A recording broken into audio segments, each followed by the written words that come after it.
Hi everyone, welcome back to another tutorial. I posted a poll on what things you'd like to see and someone had questions about the tube tool. And because it is a tool I use so often and it is very versatile, I figured it was a good one to walk you through. So let's dive right in. So there are two ways to draw with the tube tool. Once you click it, you can either use curve, which just means you're going to draw the shape and it's going to follow it. The other way is by using the path, which is going to have you create a path. And then if you click on the line and pull, you're going to create different dots. And then you can adjust your shape accordingly. And once you're ready to create the tube, you'll click this green circle and it'll validate the shape. So again, the curve will auto-validate once you draw the shape. And the path will allow you to first figure out where you want your points and then validate it. You can also snap your points to the grid by turning on your grid. And then if you press and hold, you can turn on snapping. And then your points of the curve will snap to a point on the grid. So that's also useful. And you can do that from different views. Another thing about the tube tool is if you click the points, it'll switch them between a curve to a straight point. The difference between the grid snapping and the snapping option that you have up here in your tube settings is that this snapping tool is going to snap your tube to a different shape. So if I bring in a sphere and then I move my points along the sphere, they're going to automatically snap to the surface. There is an offset value here, and this will determine whether they're inside of your sphere or whether they are on top of your sphere. So the higher the value, the further away it will be from the shape. If we keep it at 0, it'll just be at the midway point of your curve. The option for closed is going to turn your, let me hide the sphere, your tube that you drew into a closed shape. So that's an option you have there if you want to create a closed shape. I want to back up because I didn't talk about the accuracy tool or setting here before you create your curve. The accuracy tool is going to determine how accurate the shape that you draw is to the final result. So right now I have mine at 50%, but if I turn it up all the way to 100, it's going to keep the same exact shape that I drew. So it's not going to try and give me less points or make it smoother. It's just going to draw exactly what I drew. And then the less accurate I have it, the more it's going to try to use less points. So that's something to note if you feel like your tubes are coming out differently than what you're drawing them. The B-spline, which is the setting here, is going to create some control points between 2 points. And that's going to give you a smoother flow between those points. So when I don't have that, each point behaves pretty much independently. I'm going to turn on the wireframe so I could show you this cap setting a little better, but basically this is just creating the faces that are at the end of your tube. So as you can see, if I turn that off, my tube is pretty much hollow inside, or there really just isn't any caps at the end of the tube, but you could cycle between having one and not the other, having both on or off. And then hole will create a hole into your tube, creating basically a pipe. And then in this little blue circle, you can determine how thick that tube is. The radius tool is going to give you options for affecting the radius, of course, and you control that with this yellow handle. By clicking through, you're going to cycle between having a radius at the start and end of the radius point or one at each point. So by default, you have a singular one affecting the entire shape. But again, you can have a variety of radius settings at each point. And if you click on one, you can manually type a specific value if you want more control of that. The twist, similarly to the whole radius, if you click on it, you're going to be able to cycle through, giving only the start, the twist option, or the start and the end, or every point individually can have a different twist value. Now, so that we could see that better and how it's affecting our shape, I'm going to go into profile, which is the next setting. Once I tap that, it's going to turn our cylindrical tube into a square tube. And then if I play with the twist, you could see it working. If I switch it around to have it at both ends, we can now create a more interesting spiral. And then, of course, we can affect the twist on each individual point if we wanted to. I'm going to turn that off. Now, the profile shape is going to be allowing us to edit the way our tube is shaped. So, of course, it's originally by default a cylinder, but in here, we can alter what it looks like. So, by doing that, you're going to click on this profile menu, and then you're going to enter this edit setting in which you can pretty much edit the shape that you want your tube to be. And the cool thing about this is once you create a shape, you can save it as a preset.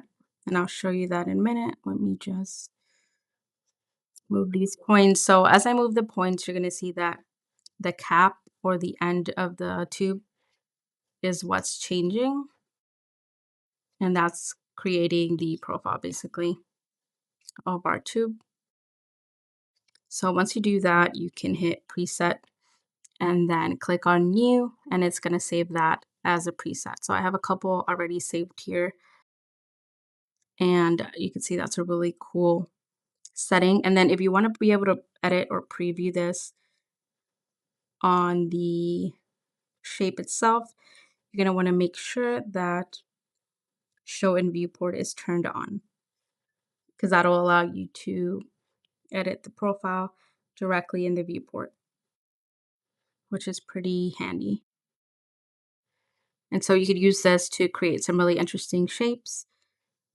I know someone asked if you could import pictures. You can't import pictures. It really is just editing this little square. And the way you edit it is similarly to how you would edit your tube. So anytime you drag a point onto another point, it's gonna erase the point. You can click to add a new point. Then if you click it again, it's going to create a curve or a rounded edge instead of a sharp edge. And then same thing by cycling through this, we're going to be able to create a profile on each point, just on the entire shape or one on each end. So you have a lot of control over what your tube could look like. Now, inside of this profile menu, you're going to see this Catmull ROM tab and this B-spline tab. And really the difference between each is that the B-spline is going to make a sort of approximate smooth curve between 2 points. So if I wanted to make this corner smooth, you're going to see that it's going to affect my shape. Now I have this handle here, but the shape I originally created has been altered a little bit to make it smoother. Now if I were to do the same in the Catmull ROM menu, which I already did here, but let me do that again. You're going to see that it's not going to edit my shape a whole lot. So one is just going to try and be as accurate as possible to the shape that you drew when it comes to smoothing. The other is going to try and give you a smoother shape, but a less accurate shape that you originally drew. So that's really just the difference between the two.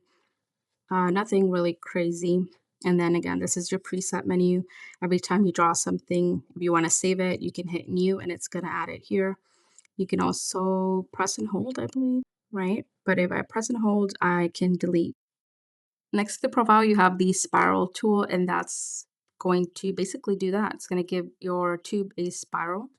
It's going to pop up a couple different options here.